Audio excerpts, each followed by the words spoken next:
Olá amigos, muito bom dia, boa tarde, boa noite. Meu nome é Diego Tinoco, eu sou médico psiquiatra e hoje nós vamos falar aqui sobre um assunto muito importante, principalmente nos dias de hoje: saúde mental.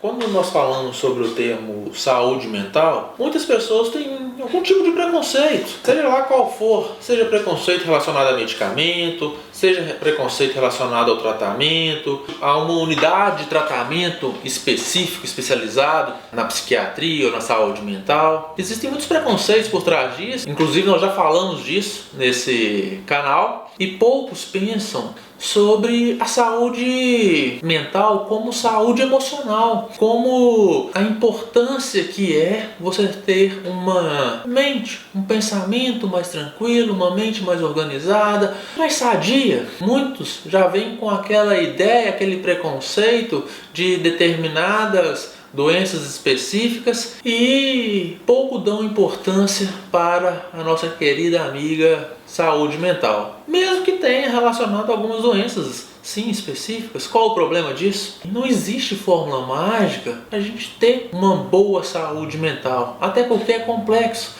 O nosso sistema psíquico é complexo, é regido aí por uma série de neurotransmissores e conexões neurais que torna-se ali complexo entender tudo e ficar bem o tempo todo. Então, acho que a primeira questão é fundamental entender que não há uma fórmula mágica para ficar bem 100% o tempo todo. Até porque isso é praticamente inviável, falando-se de ser humano. E é importante entender isso, que nós como seres humanos pensamos, sentimos e comportamos de formas diferentes. E é normal, em alguns momentos, ficarmos eventualmente tristes, eventualmente irritados, mas o que não pode acontecer é ficarmos persistentemente tristes ou irritados ou muito nervosos e com isso desgastar cada vez mais a nossa saúde mental. E como fazer isso? Existem diversas maneiras de prevenirmos uma piora da saúde mental. Às vezes, manter uma boa saúde mental pode ser simples, mas não é fácil para muitos. E aqui eu vou te falar como é simples. Muitas pessoas deixam de praticar atividade física de forma regular. Não fazem atividade física 5, 6 vezes na semana de uma forma regular, periódica e sistemática. Pouco dá valor para essa atividade física, mas não sabe a importância que é a atividade física como forma de melhora da saúde mental. Às vezes a pessoa acredita que a atividade física é mais para a questão estética, de beleza, e na verdade ela ajuda em muito a nossa mente, ajuda em muito os nossos pensamentos, o nosso humor e o nosso comportamento. Muitas pessoas não dão qualquer atenção para a nossa alimentação, pensando na saúde mental. Às vezes pensa que a alimentação está só relacionada à questão do peso, a questão da estética. Mas não, uma boa alimentação, evitando os excessos de carboidrato, os excessos de gordura, é muito bom para a saúde mental. Muitas vezes a pessoa come de forma exagerada numa noite, num determinado almoço, no dia seguinte piora o humor, está mais triste, mais desanimado, ou às vezes mais irritado,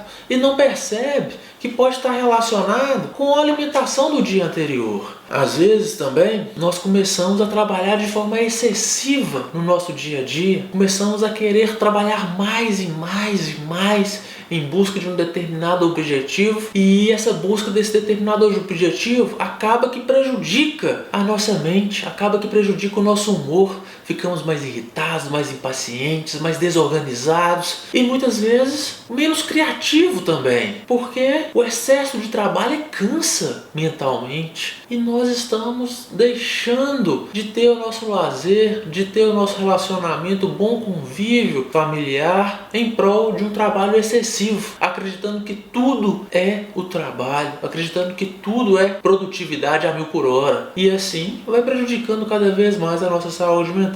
E por aí vai. São vários probleminhas que no decorrer de meses e anos acarreta problemas importantes na nossa saúde mental e pode gerar prejuízos importantes no nosso dia a dia. Não quer dizer que um determinado tipo de problema seja a causa de tudo, mas se nós conseguirmos aí melhorarmos esses itens que estou aqui explicando, estou aqui conversando com você, acredito eu que também podemos melhorar de alguma maneira a nossa saúde mental, com muito critério e muita disciplina.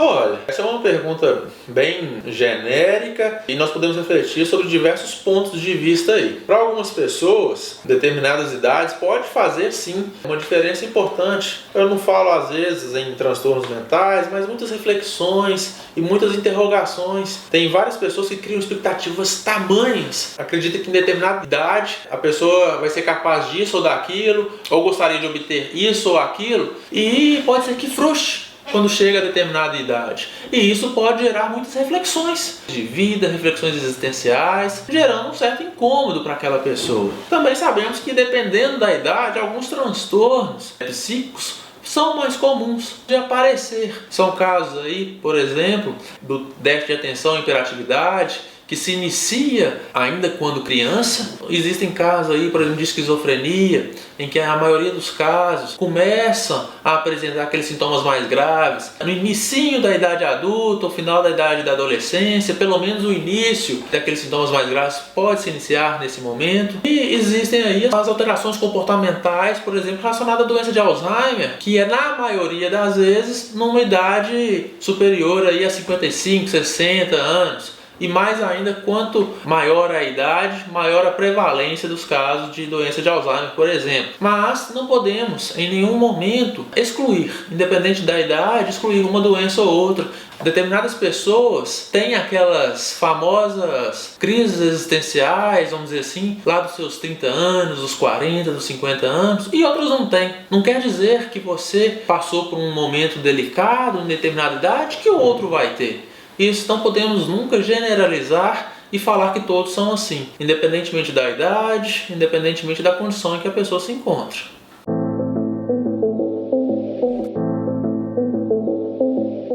Sim, é importante estarmos atentos aos fatores genéticos, à herança familiar, àquelas pessoas na sua família que já apresentaram algum transtorno psíquico anteriormente. É importante estarmos atentos a alguns familiares para também ficarmos atentos aos nossos sintomas, inclusive para mencionar ao médico, para informar que determinado familiar tem tal ou tal doença, porque isso pode ajudar de forma considerável na construção, na elaboração de uma hipótese diagnóstica de acordo com aquele seu sintoma ou sintomas que você está apresentando. Então, os fatores genéticos são importantes a serem observados, mencionados, não só na elaboração de um diagnóstico, mas também a sua autoavaliação de acordo com os sintomas, porque isso pode ajudar de alguma maneira, a prevenir ou, quiçá, procurar um tratamento de uma forma mais breve possível, evitando ali complicações.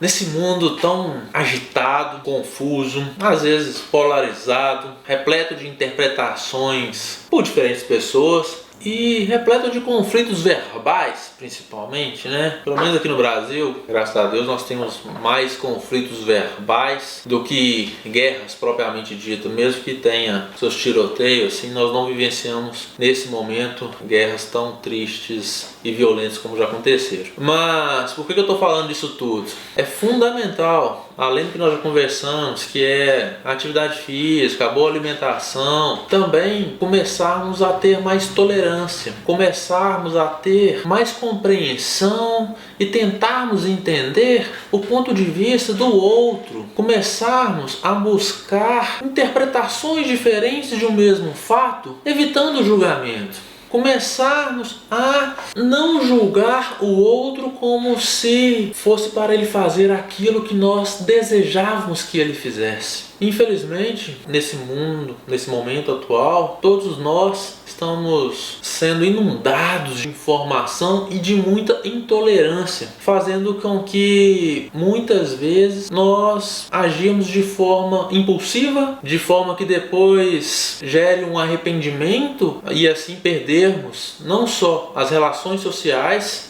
que antes nós tínhamos, como também perdermos muitas vezes o respeito, a credibilidade, a consciência tranquila, porque agimos de forma impulsiva, agimos de acordo com o que escutamos e simplesmente queremos replicar aquilo, sem querer entender o outro lado. Nesse mundo de tecnologia, em que muitas vezes não estamos um na frente do outro, e isso facilita muito aquela medida mais impulsiva de xingamento, de agressividade, e isso não prejudica a outra pessoa. Se você está agredindo o outro, seja lá de forma verbal, quem está também se prejudicando é você que está agredindo mentalmente. Então uma maneira aí, manter o equilíbrio mental, é evitar o julgamento, compreender que os outros também têm uma história de vida diferente, apresentam comportamentos baseados em histórias de vida completamente diferentes da sua. A partir do momento que você começa a entender isso, você começa às vezes a diminuir um pouquinho o ego. Quando eu digo você, gente, sou eu também, ou qualquer um de nós. Nós precisamos de diminuir